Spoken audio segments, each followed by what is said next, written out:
Since COVID, a lot has changed. The world isn't the same as it used to be, but not exactly in a good way. Everything became gray, colorless, and somewhere along the way we did too. We collectively lost a bit of our spark. And if you're honest with yourself, you probably feel it too. Every new year rolls around, and we always hear the same thing. Next year will be my year. For real. Except it wasn't. Not in 2023, not in 2024, and it won't be in 2025 either, unless you force it to be. So spare me a bit of your time, and I'll force you to lock in for 2025. Let's make this the year you stop waiting for life to happen and start making it happen. Quick disclaimer, I'm not here to motivate you.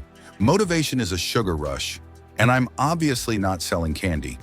I'm here to give you the tools, perspective, and kick in the teeth you need to make this your actual year.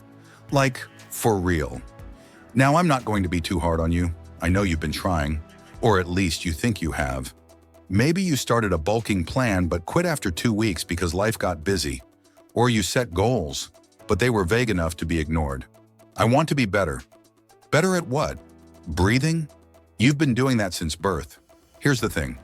Trying isn't enough. If you're half-assing it, you're not failing because life is unfair, even though, yeah, it is. You're failing because you're waiting for life to miraculously align itself around your vibes. But it won't. You're the one who's got to align yourself with your goals. And to align yourself, you'll need to start where it matters most, your time. You're probably used to saying, I don't have time. That's funny because you had time to scroll TikTok for 3 hours yesterday. You had time to rewatch the same show for the 4th time because it's absolute cinema.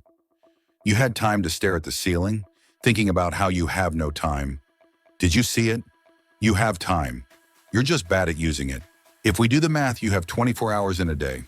Let's say you sleep for 8 hours, if you're lucky, work or go to college for up to 8, and spend 2 hours eating and existing. That leaves you with 6 hours. Now ask yourself, what am I doing with them? If you can't answer that without stuttering, you've found your problem. Look, we live in an era where you can learn literally anything for free or close to it. Feel like starting a business? There are tutorials, templates, and even AI tools that'll practically walk you through the process. Want to get fit or shredded? There are apps, YouTube channels, and communities that will keep you accountable.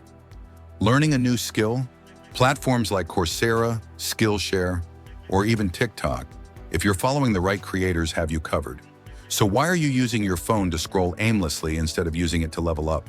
Or clicking that subscribe button below this video? Technology isn't the enemy here. You are. Your phone is a tool, but if you treat it like a toy, it'll treat you like a joke. But even then, tools are just tools. They're still pretty useless without a plan. Which brings us to my next point. Systems. Saying, I want to save money is cute. But what's your plan? Are you tracking expenses, automating savings, or are you just hoping your bank account will surprise you like a physics exam on Monday? The same goes for fitness, learning, relationships, everything. Goals are basically useless without systems. Systems are what make you show up on the days you don't feel like it. They're the boring routines that actually get results. They're the meal preps, the study schedules, the workout plans. They're what separate the people who achieve from the people who talk about achieving. And while we're at it, let's quickly address the ugly grind and why you should embrace it. Most of what will make you successful is not exciting. It's boring. It's repetitive. It's waking up early to work out when you'd rather sleep. It's saying no to plans so you can study. It's putting in effort when no one's clapping for you. The grind isn't supposed to feel good. It's supposed to feel necessary. And the sooner you stop expecting every step to be fun, the sooner you'll start seeing results. Of course, the grind doesn't have to be the good old-fashioned way. Times have changed. You need to be aware and recognize the massive potential and opportunities sitting right in front of you. But you know what else is massive? We are now living in the most resource-rich era of all time. There's no excuse for being ignorant or stagnant. Want to make more money? Money-making opportunities are everywhere. Want to learn coding, public speaking, singing, dancing, drawing, editing, animating, writing, or even talking to girls? Free tutorials exist. Want to get better at anything? Google it. Even if it's not always accurate, you'll still learn something. Do you see it now? You're not struggling because there's a lack of opportunities. You're struggling because you're not grabbing them. And no, scrolling through success content isn't the same as actually taking action. You might be watching this video and listening to my advice, but are you actually putting in the work?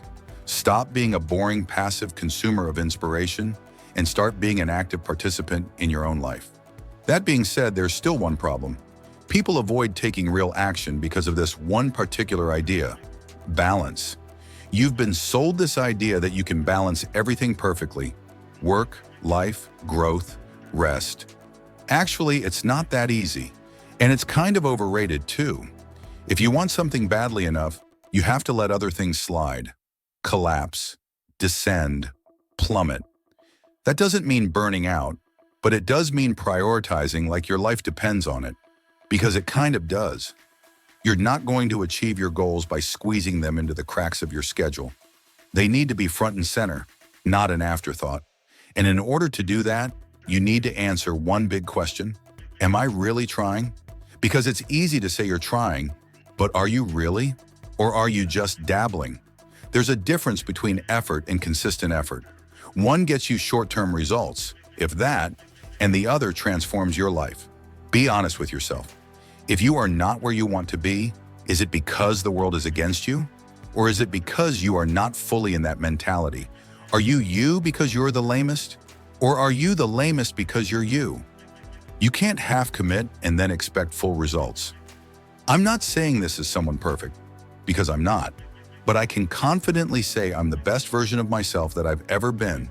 And a big part of that is because I stopped waiting for life to hand me success and started forcing it. Anyways, my point is, if I could do that, what's the reason you can't? I mean, I'm pretty sure you and I are not so different. Look, this is just a wake-up call, a reminder. I'm not going to end this by saying something cheesy like, "You've got this. You might not have this. That's up to you." But what I can say is this: if you decide to lock in, like really lock in, 2025 can be the year you stop saying, "Next year will be my year for real," and start saying, "This year is mine." The world isn't going to fix itself for you. It's gray and colorless, and that sucks. But you're smart, you're strong, you're adaptable, and most of all, you're a cutie pie. You can fix yourself, and maybe that'll bring a little color back into everything else too. So, are you in? Or are we having the same conversation next year? I mean, you tell me.